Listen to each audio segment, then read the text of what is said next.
Welcome to our channel, Crown Media Plus. Circles, arcs, and pie shapes.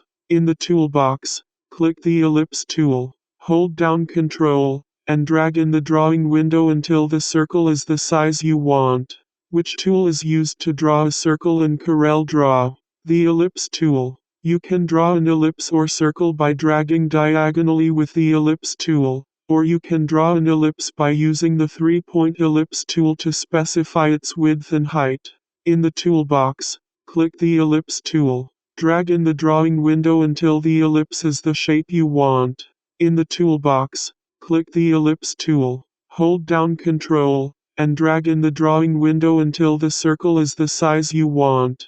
Ellipse tool basics. An ellipse is created by clicking and dragging from one corner to the opposite corner of the ellipse's bounding rectangle. Once created, the ellipse has 8 sizing handles all around, and an X at its center. To draw an ellipse from its center, hold the Shift key while dragging the mouse. How do I use curves in CorelDraw? Drawing simple curves using the 3-point curve tool.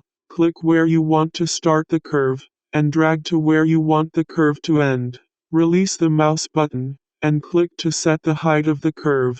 Thanks for watching out, and don't forget to subscribe, like and share. See you next time.